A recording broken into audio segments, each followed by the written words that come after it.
Assalamualaikum warahmatullahi ta'ala wabarakatuh.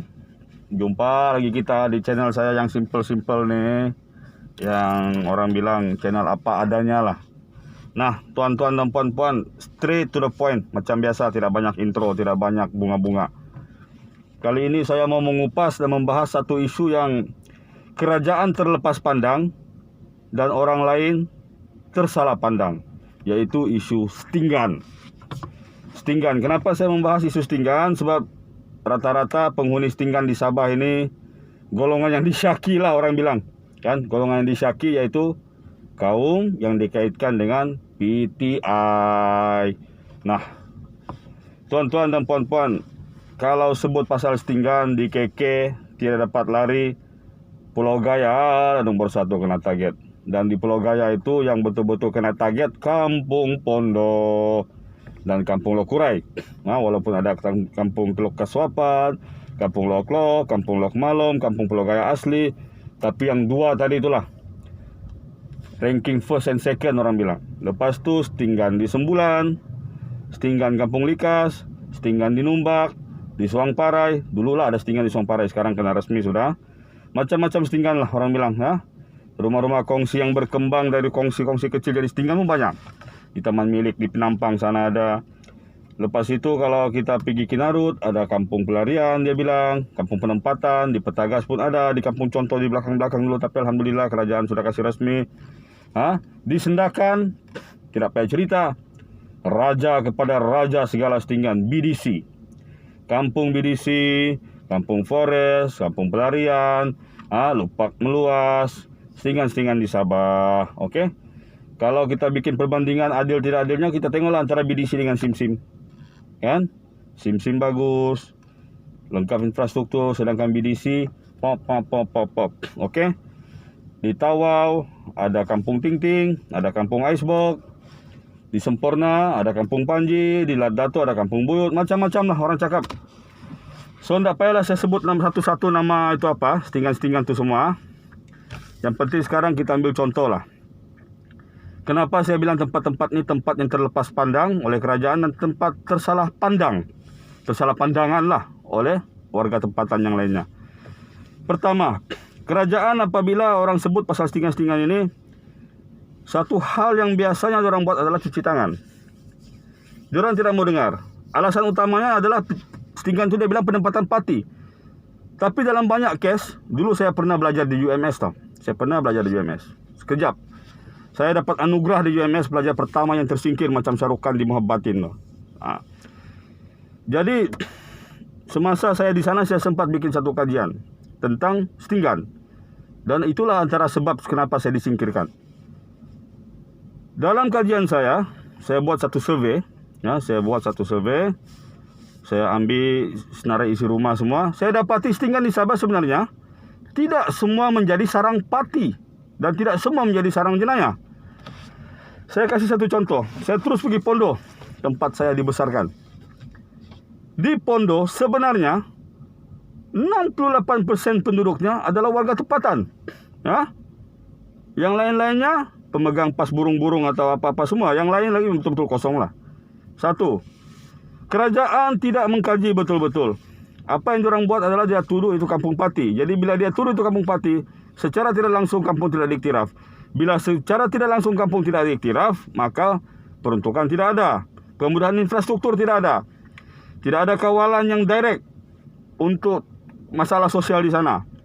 Jadilah kampung itu kampung yang orang Indo bilang kampung amburadul, kan, kampung haram.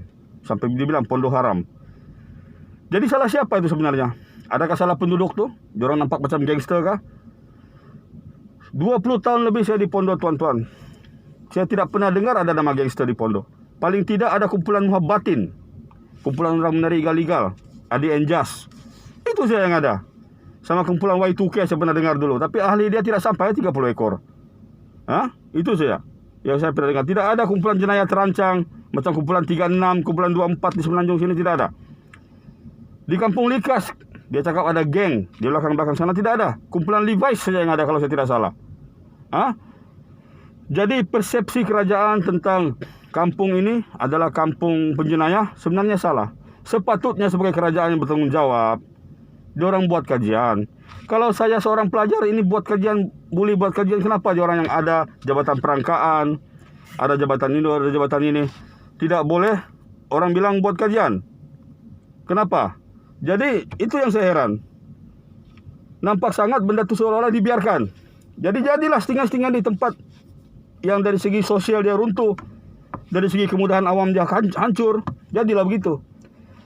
Jadi bila jadi begitu, orang akan anggap orang yang dalamnya itu memang jahat.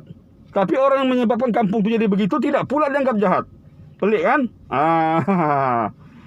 Tuan-tuan dan puan-puan, Pulau Gaya, kalau orang Sabah yang betul-betul belajar sejarah, Pulau Gaya was very significant to our history. Penentangan pertama Datuk Paduka Mat Salleh adalah di Pulau Gaya. Serangan yang pertama, serangan kolosal yang pertama semasa perang Mat Salleh dengan British adalah Pulau Gaya. Apabila Mat Salleh sudah mengumpulkan pengikut-pengikut dia di Sungai Inanam, tepatnya sekarang yang di Hospital Kingfisher, Hospital Sabah itu, Hospital Wanita itu, situ kita panggil dia Baginda sebab dia memang pejuang kita. Dia lebih daripada seorang raja pada kita. Di situ Baginda kumpul dia punya anak buah semua, tidak kira dusun, bajau, apa semua, ikut sama dia. Diorang berenang pergi Tanjung Lipat. Diorang berenang, dia tetap berjalan sebab di depan tu ada, di situ ada garrison British. Memanglah tidak banyak, yang jaga tu Bengali, tapi kalau nampak nanti kantoi pula kan. Diorang berenang. Dari sana diorang berenang lagi satu kali, pergi ujung batu di Pondo sekarang. Sekarang sudah jadi tapak kuburan. Dari sana baru diorang menyelinap masuk, pergi depo senjata British. Depo senjata British tu tempat saya sekolah dulu. Betul-betul saya duduk di atas depo senjata tu. Itu depo peluru. SK Pulau Gaya ditubuhkan pada tahun 1963. Salah satu bangunan sekolah tu adalah bangunan tempat penyimpanan senjata peluru British. Jadi saya dulu personally duduk situ. Saya minum susu sekolah, saya duduk situ. Jadi Pulau Gaya, tuan-tuan, kalau kita benahi secara betul, bukan Pulau Gaya saja, semua setingan-setingan di situ, kita benahi secara betul. Jadi tidaklah orang tersalah pandang. Kita tidak boleh salahkan orang-orang kita di Sabah yang tinggal di kawasan-kawasan mewah, kawasan-kawasan lebih teratur, daripada menganggap kawasan setinggan itu jahat. Kita tidak boleh. Kalau pergi Sembulan lah misalnya, gini Sembulan, Sempelang, Tanjung Aro. Perbezaan kasta dia, orang cakap macam kasta Hindu. Orang sorry ya, itu contoh. Perbezaannya nampak ketara. Sembulan, tuan-tuan, kalau kamu tengok filem Slumdog Millionaire, begitulah. Dia punya sampah, dia punya bau. Kalau kau beli pizza, bau pizza tu boleh berubah jadi bau polo. Sampai begitu. Jadi salah tanggapan saudara-saudara kita yang berada di luar setinggan, mengatakan orang-orang yang sanggup tinggal di sini sebab tiada apa. Sebenarnya salah. Yang salah sebenarnya kerajaan.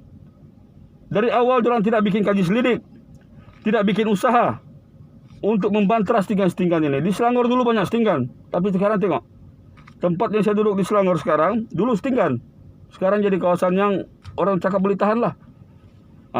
Jadi tuan-tuan dan puan-puan, selain daripada meng-aim orang, menyalahkan orang, kita kena kaji dulu sesuatu tempat itu.